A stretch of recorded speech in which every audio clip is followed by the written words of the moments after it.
ಅಪ್ಪ ಅವರ ಆಜ್ಞೆ ಪಾಲಿಸುತ್ತಿದ್ದೇವೆ, ಗುರುದೇವರಲ್ಲಿ ಒಂದಾಗುತ್ತಿದ್ದೇವೆ. ಅಗ್ನಿ ಪ್ರವೇಶಕ್ಕೂ ಮುನ್ನ ಸ್ವಾಮಿಗಳ ಮಾತು.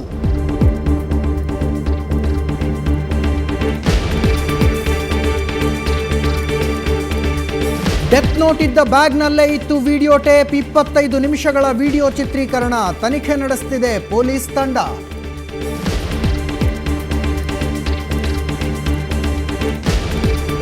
ಪುತ್ತೂರಿನ ಪೆರ್ನೆ ಬಳಿ ಹೊತ್ತಿ ಉರಿದ ಗ್ಯಾಸ್ ಟ್ಯಾಂಕರ್, 8 ಮಂದಿ ಸಜೀವ ದಹನ, 6 ಮನೆಗೆ ಬೆಂಕಿ, 1 ಕಾರು ಭಸ್ಮ.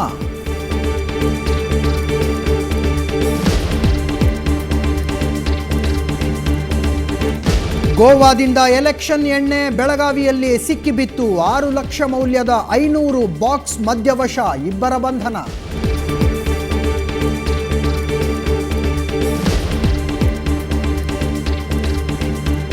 ಕೊನೆ ಘಳಿಗೆಯಲ್ಲಿ ಬಿಜೆಪಿಗೆ ಕೈಕೊಟ್ಟ ಅರುಣಾ ಪಾಟೀಲ್, 1.5 ತಾಸು ಕಾದ ಸಿಎಂ. ಕೊನೆಗೆ ಮಗ ದತ್ತಾತ್ರೇಯ ಪಾಟೀಲ್ ಬಿಜೆಪಿಗೆ ಸೇರ್ಪಡೆ.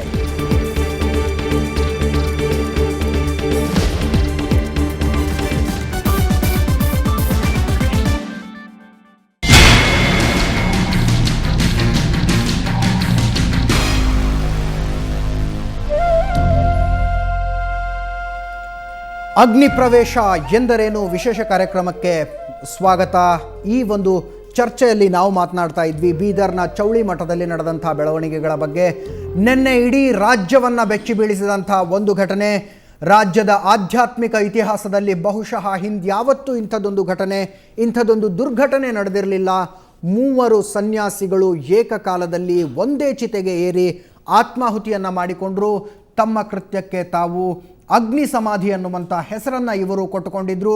ನಿನ್ನೆ ಇವರು ಬರೆದಿಟ್ಟಿದ್ದಂಥ ಡೆತ್ ನೋಟ್ ಪತ್ತೆಯಾಗಿತ್ತು. ಇವತ್ತು ಅದರ ವಿಡಿಯೋ ರೆಕಾರ್ಡಿಂಗ್ ಪತ್ತೆಯಾಗಿದೆ. ಸಾಯೋದಕ್ಕಿಂತಲೂ ಮೊದಲು ತಮ್ಮ ಸಾವಿನ ಕಾರಣಗಳ ಬಗ್ಗೆ ವಿಡಿಯೋ ರೆಕಾರ್ಡಿಂಗ್ನ 3 ಜನ ಮಾಡಿಕೊಂಡಿದ್ರು ಅನ್ನುವಂಥದ್ದು. ಆದರೆ ನಮ್ಮ ಪ್ಯಾನಲ್ನಲ್ಲಿರುವಂಥ ಓಂಕಾರ್ ಮತ್ತು ಶಿವಮಹಾದೇವಪ್ಪನವರ ಪ್ರಕಾರ ಇದೊಂದು ಷಡ್ಯಂತ್ರ, ಇದನ್ನೂ ಕೂಡ ನಂಬಬೇಕಿಲ್ಲ ಅನ್ನುವಂಥದ್ದು. ಇವರ ಜೊತೆಗೆ ನಮ್ಮ ಜೊತೆ ಡಾಕ್ಟರ್ ಶ್ರೀಧರ್ ಇದ್ದಾರೆ, ಖ್ಯಾತ ಮನಃಶಾಸ್ತ್ರಜ್ಞರು. ಅದರ ಜೊತೆಗೆ ಮುಮ್ಮಡಿ ಚಂದ್ರಶೇಖರ ಶಿವಾಚಾರ್ಯ ಸ್ವಾಮಿಗಳು ಮೈಸೂರು ಸ್ಟುಡಿಯೋಯಿಂದ ನೇರ ಪ್ರಸಾರದಲ್ಲಿದ್ದಾರೆ. ನಾನು ಶಿವಾಚಾರ್ಯ ಸ್ವಾಮಿಗಳನ್ನು ಕೇಳೋದಕ್ಕೆ ಇಚ್ಛೆ ಪಡ್ತೀನಿ. ಸ್ವಾಮಿಗಳೇ, ಈ ಅಗ್ನಿ ಪ್ರವೇಶ ಅನ್ನೋದರ ಎಲ್ಲಾದರೂ ಒಂದು ರೆಫರೆನ್ಸ್ ನಮ್ಮ ಪರಂಪರೆಯಲ್ಲಿ, ಪುರಾಣಗಳಲ್ಲಿ ಎಲ್ಲಾದರೂ ಇದೆಯಾ? ಅಗ್ನಿ ಪ್ರವೇಶ ಮಾಡುವ ಮೂಲಕ ಗುರುವನ್ನು ಸೇರಿಕೊಳ್ಳಬಹುದು ಅನ್ನುವಂಥ ನಂಬಿಕೆಯ ಆಧಾರ ಏನು ಅನ್ನುವಂಥದ್ದು? ಯಾವ ಗ್ರಂಥಗಳಲ್ಲಿಯೂ ಕೂಡ ಅಗ್ನಿ ಪ್ರವೇಶ ಮಾಡಬೇಕು ಅಂತ ಹೇಳಿ ಇಲ್ಲ. ಆದರೆ ಇಲ್ಲಿ ಏನಾಗ್ತದೆ ಅಂತಂದರೆ, ತಮ್ಮನ್ನೇ ತಾವು ಸುಟ್ಕೊಂಡು ತಮ್ಮ ಜೀವವನ್ನು ಹತ್ಯೆ ಮಾಡಿಕೊಳ್ತಾ ಇದ್ದಾರೆ. ಜೀವಾತ್ಮ ಪರಮಾತ್ಮನ ಸೇರಿಕೊಳ್ಬೇಕಾದ್ರೆ ಯಾವುದೇ ರೀತಿಯಾಗಿರ್ತಕ್ಕಂಥ ಅದಕ್ಕೆ ಕಂಟಕಗಳಿಲ್ಲ. ಆದರೆ ಶಿವನಾಮ ಜಪವನ್ನು ಮಾಡಬೇಕು ಅಂತ ಇದೆ. ಅದಕ್ಕೆ ಸಿದ್ಧಾಂತ ಶಿಖಾಮಣಿಯಲ್ಲಿ ಒಂದು ಮಾತನ್ನು ಹೇಳ್ತಾರೆ, ಚಂದ್ರಕಾಂತೆ ಯಥಾ ತೋಯಂ ಸೂರ್ಯಕಾಂತೆ ಯಥಾ ನಲಃ ಬೀಜೆ ಯಥಾಂಕುರ ಸಿದ್ಧ ತಥಾತ್ಮನಿ ಶಿವಸ್ಥಿತ ಅನ್ನೋ ಮಾತನ್ನು ಹೇಳ್ತಾರೆ. ಆದರೆ ಪ್ರತಿಯೊಂದು ಜೀವಿಯಲ್ಲಿಯೂ ಕೂಡ ಪರಮಾತ್ಮ ಇದ್ದಾನೆ.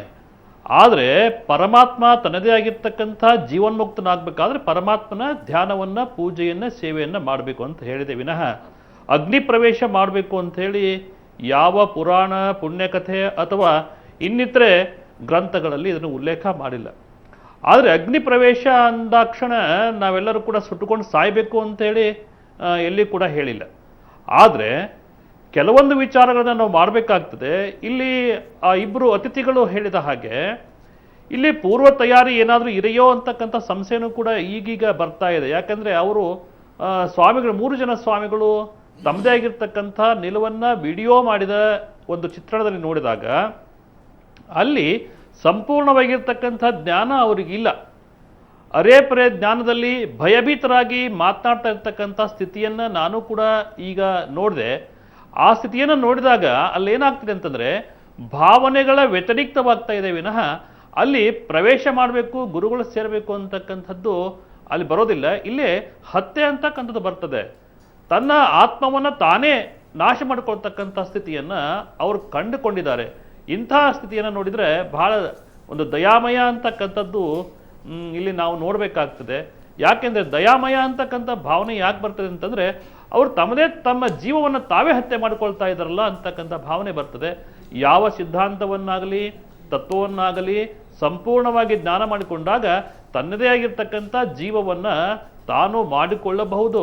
ಆದರೆ ತನ್ನದೇ ಆಗಿರ್ತಕ್ಕಂಥ ಜೀವನ ರಕ್ಷಣೆ ಮಾಡಿಕೊಂಡು ಪರಮಾತ್ಮನ ಸೇರಬೇಕೇ ವಿನಃ ಈ ರೀತಿಯಾಗಿರ್ತಕ್ಕಂಥ ಪ್ರವೇಶ ಮಾಡ್ತಕ್ಕಂಥದ್ದು ಯಾವ ಸಿದ್ಧಾಂತಗಳಲ್ಲಿ, ತತ್ವಗಳಲ್ಲಿ, ಧರ್ಮಶಾಸ್ತ್ರಗಳಲ್ಲಿ, ಮನೋಶಾಸ್ತ್ರಗಳಲ್ಲಿ ಕೂಡ ಈ ಮಾತನ್ನು ಹೇಳಿಲ್ಲ ಅಂಥೇಳಿ ಹೇಳಬೇಕಾಗ್ತದೆ. ಗುರುಜಿ, ಗುರುಗಳೇ ಹೇಳಿ. ನಾನು ಎಲ್ಲ ನೀವು ಹೇಳಿದ ವಿಚಾರ ಎಲ್ಲವೂ ಕೂಡ ಗಮನಿಸಿದೆ.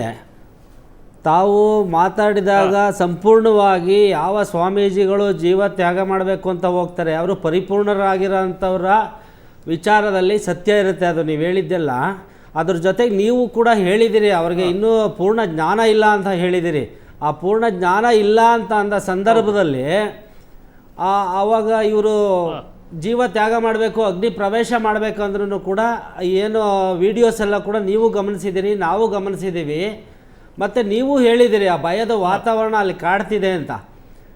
ಹಾಗಾಗಿ ನಾವು ಸಂಪೂರ್ಣವಾಗಿ ನಾವು ಸ್ಟಡಿ ಮಾಡಿರೋದ್ರ ಪ್ರಕಾರ ಇದು ಯಾವುದೇ ಥರದ ಒಂದು ಆಧ್ಯಾತ್ಮಿಕ ಸಂಬಂಧಪಟ್ಟು ಅವರು ಜೀವವನ್ನು ತ್ಯಾಗ ಮಾಡಿರುವಂಥದ್ದಲ್ಲ.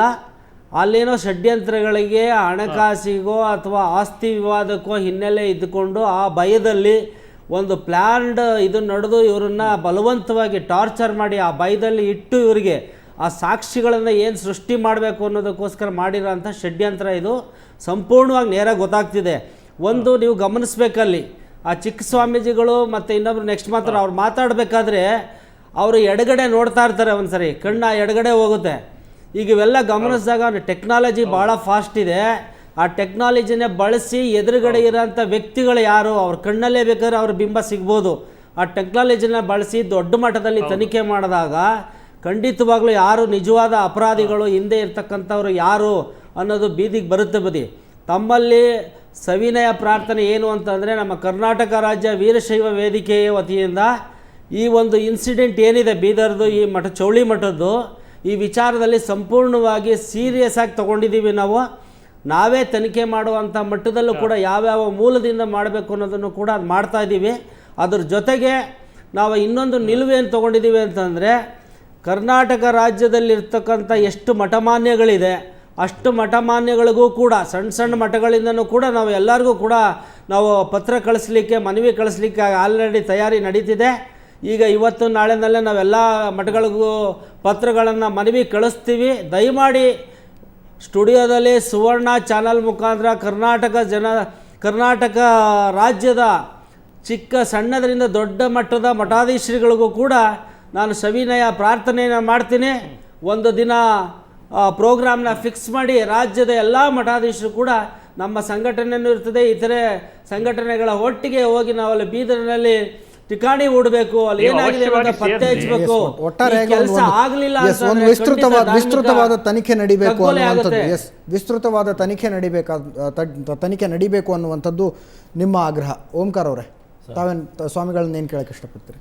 ಸ್ವಾಮಿಗಳೇ, ಈಗ ಗುರುಗಳು ಅಂತ ಹೇಳ್ಬಿಟ್ಟು ನಾವು ಏನು ಪಾಲಿಸ್ತೀವಿ ಅಂದರೆ ಫಸ್ಟ್ ನಾವು ಹುಟ್ಟಿದ ತಕ್ಷಣ ತಾಯಿ ಅಥವಾ ತಂದೆ ಅಂತ ಹೇಳ್ಬಿಟ್ಟೆ ನಾವು ಹೇಳ್ಕೊಂಡು ಬಂದಿರೋಂಥ ನಮ್ಮ ಹಿಂದೂಗಳಾಗಲಿ ಮತ್ತೊಬ್ಬರಲ್ಲಿ ಮತ್ತೊಂದು ಯಾವುದೇ ಒಂದು ಜಾತಿ ವೇದ ಹೋದರೆ ತಂದೆ ತಾಯಿನೇ ಫಸ್ಟ್ ಗುರು ಅಂತ ಹೇಳ್ತೀವಿ. ಆಮೇಲೆ ಅದು ಬಿಟ್ಟರೆ ಈ ತಂದೆ ತಾಯಿ ಏನು ಕೊಡ್ತಾರೆ, ಅನ್ನ ತಿನ್ನೋದು, ದಾರಿ ನಡೆಯೋದು, ಮಾತಾಡೋದು ಕಲಿಸ್ತಾರೆ ಹೊರತು ಈ ಸಂಸ್ಕೃತ ಎಲ್ಲ ತಂದೆ ತಾಯಿ ಹತ್ರ ಜಾಸ್ತಿ ಕಲಿಯೋಕ್ಕಾಗಲ್ಲ. ಅದು ಮಠದಿಂದ ನಾವು ಕಲಿಬೇಕಾಗತ್ತೆ. ಮಠ ಏನಾಗುತ್ತೆ, ಈ ಮಠ ಬಂದ್ಬಿಟ್ಟು ಬೋಧನೆ ಕೊಡುತ್ತೆ, ಆಮೇಲೆ ಈ ಸಂಸ್ಕೃತ ಕಲಿಸುತ್ತೆ, ಆಮೇಲೆ ಅಲ್ಲಿ ಭಕ್ತಿ ಕೊಡುತ್ತೆ, ಆಮೇಲೆ ಜನಗಳಿಗೆ ಒಳ್ಳೆ ಒಂದು ಮಾರ್ಗ ಕೊಡುತ್ತೆ. ಆ ಮಠ ಯಾವುದೇ ಮಠ ಆಗಲಿ, ಯಾವುದೇ ಜಾತಿ ಮಠ ಆಗಲಿ, ಅದು ಯಾರದೇ ಒಬ್ಬರು ಸೊತ್ತಾಗಿರಲ್ಲ, ಅದು ಪಬ್ಲಿಕ್ ಸೊತ್ತು ಇರುತ್ತೆ. ಯಾಕೆ ಮಠಾಧೀಶರಿಗೆ ಏನು ಸಂಸಾರ ಮಾಡ್ಬೇಕಂತ ಏನು ಇರೋಲ್ಲ. ಅವರಿಗೆ ಸನ್ಯಾಸಿ ವೇಷ ಹಾಕೊಂಡ್ಮೇಕೆ ಎಲ್ಲ ಜಾತಿ ಮಕ್ಕಳು ನನ್ನ ಮಕ್ಕಳು, ಎಲ್ಲ ಜನ ಬಂದರು ನನ್ನ ಮಕ್ಕಳು, ನನ್ನ ಭಕ್ತರು ಅಂತ ಹೇಳ್ಬಿಟ್ಟು ಅವ್ರ ಮನಸ್ಸು, ಅವರ ಆತ್ಮ, ಅವ್ರ ನಡೆ ನುಡಿಯಲಾಗಿ ಪ್ರಶ್ನೆ ಕೇಳಿ. ಸೊ ಹಾಗಾಗಿಬಿಟ್ಟು ಈ ಮಠಕ್ಕೆ ಈಗ ಆಗಿದ ಮೇಲೆ ನಿಮ್ಗೇನು ಅನ್ಸುತ್ತೆ? ಈ ಮಠ ಈಗ ಈ ಮಠಕ್ಕಾಗ್ಬೋದು ಅಥವಾ ನಾಳೆ ಇನ್ನೊಂದು ಮಠಕ್ಕಾಗ್ಬೋದು ಮತ್ತು ಇನ್ನೊಂದು ಮಠಕ್ಕಾಗ್ಬೋದು. ಈ ಮಠದಲ್ಲಿ ಬರೀ ಇರೋದು 25-30 ಕೋಟಿ ಪ್ರಾಪರ್ಟಿ, ಕೆಲವು ಮಠಕ್ಕೆಲ್ಲ ಸಾವಿರಾರು ಕೋಟಿ ಪ್ರಾಪರ್ಟಿ ಇದೆ. ಇದ್ರ ಹಿಂದ್ಗಡೆ ಇದೇ ಥರ ಅಧಿಕಾರಿಗಳು ಸ್ವಾಮಿಗಳೇ ತುಂಬ ಕ್ಲುಪ್ತವಾಗಿ ಹೇಳಬೇಕಂದ್ರೆ ಈ ಸಾವುಗಳಿಗೂ ಮಠದ ಆಸ್ತಿಯನ್ನು ಲಪಟಾಯಿಸಬೇಕು ಅಂತ ನಡೀತಾ ಇರುವಂಥ ಷಡ್ಯಂತ್ರಗಳಿಗೂ ಸಂಬಂಧ ಇದೆ ಅನ್ನುವಂಥ ಆರೋಪ, ನೇರವಾದ ಆರೋಪ ಓಂಕಾರ ಅವ್ರದ್ದು. ಇದಕ್ಕೆ ಸ್ವಾಮೀಜಿ ನಮಗೆ ಸಲಹೆ ಕೊಡಿ, ಈಗ ನಾನು ಕೆಲವೊಂದು ಹೇಳಿದ್ದಕ್ಕೆ ಆಸ್ತಿ ಇರ್ತಕ್ಕಂಥ ಸಹಕರಿಸಿ. ಒಂದು ನಿಮಿಷ ಸ್ವಾಮೀಜಿ ಹೇಳಿ. ಆಸ್ತಿ ಇರ್ತಕ್ಕಂಥ ಮಠಗಳಲ್ಲಿ ಸ್ವಾಭಾವಿಕವಾಗಿರ್ತಕ್ಕಂಥ ಬೆಳವಣಿಗೆಗಳಿಗೆ ಆಗ್ತವೆ. ಆದರೆ ಆಸ್ತಿ ಇಲ್ಲದ ಮಠಗಳಿಗೆ ಬೆಳವಣಿಗೆಗಳು ನಡೆಯೋದಿಲ್ಲ. ಆದರೆ ಸೂಕ್ತವಾಗಿರ್ತಕ್ಕಂಥದ್ದು ಏನು ಅಂತಂದರೆ, ಇಲ್ಲಿ ಮೂಲ ಏನು ಇದೆ, ಎಲ್ಲಿ ತಪ್ಪಾಗಿದೆ, ಆ ತಪ್ಪನ್ನು ಕಂಡುಹಿಡಿತಕ್ಕಂಥ ಪ್ರಯತ್ನ ಆದಾಗ ಮಾತ್ರ ಈ ಸತ್ಯಾಂಶ ಬಯಲಿಗೆ ಬರಲಿಕ್ಕೆ ಸಾಧ್ಯ ಆಗ್ತದೆ. ಈ ಪೃಥ್ವಿ ಆಗಲಿ, ಅಪ್ಪು ಆಗಲಿ, ತೇಜ ಆಗಲಿ, ಆಕಾಶ ಆಗಲಿ, ವಾಯು ಆಗಲಿ, ಇವೆಲ್ಲವೂ ಕೂಡ ಪಂಚಮಹಾಭೂತಗಳು ಅಂತೇಳಿ ನಾವು ಕರಿತೀವಲ್ಲ, ಈ ಪಂಚಮಹಾಭೂತಗಳಲ್ಲಿ ಒಂದು ಅಂಶ ಇಲ್ಲದೆ ಇದ್ದರೆ ಜೀವಾತ್ಮ ಬದುಕಲಿಕ್ಕೆ ಸಾಧ್ಯ ಇಲ್ಲ. ಆ ನಿಟ್ಟಿನಲ್ಲಿ ನಾವೇನು ಮಾಡಬೇಕಾಗಿದೆ ಅಂತಂದರೆ, ಇಲ್ಲಿ ಸತ್ಯಾಂಶ ಏನಿದೆ ಅದನ್ನು ಪೃಥ್ವಿಯಿಂದಾಗಲಿ ಅಪ್ಪುವಿನಿಂದಾಗಲಿ ಅದನ್ನು ಕಂಡುಹಿಡಿತಕ್ಕಂಥ ಪ್ರಯತ್ನ ಆಗಬೇಕಾಗಿದೆ. ಆ ಪ್ರಯತ್ನ ಮಾಡಿದಾಗ ಮಾತ್ರ ಇಲ್ಲಿ ಅಧಿಕಾರಿಗಳ ತಂಡ ಅಂತಕ್ಕಂಥದ್ದೇನಿದೆ, ಆ ತಂಡ ಇದು ಸೂಕ್ತವಾಗಿ ಕುಲಂಕುಷವಾಗಿರ್ತಕ್ಕಂಥ ಚರ್ಚೆಯನ್ನು ಮಾಡಿ ಆ ತಪ್ಪನ್ನು ಬಯಲಿಗೆಳಿತಕ್ಕಂಥದ್ದನ್ನು ಮಾಡಬೇಕಾಗ್ತದೆ. ಎಸ್ ಡಾಕ್ಟರ್ ಶ್ರೀಧರ್ ಅವರೇ, ತಮ್ಮನ್ನು ಕೇಳಕ್ಕೆ ಇಷ್ಟಪಡ್ತೀನಿ. ನಮ್ಮ ಪ್ರಕಾರ, ನಿಮ್ಮ ಪ್ರಕಾರ ಸಾವು ಅಂದರೆ ಸಾವು, ಆದರೆ ಕೆಲವರ ಪ್ರಕಾರ ಪವಿತ್ರವಾದ ಸಾವು ಅಂತ ಒಂದಿರುತ್ತೆ ಮತ್ತು ಅಪವಿತ್ರವಾದ ಸಾವು ಅಂತ ಒಂದಿರುತ್ತೆ.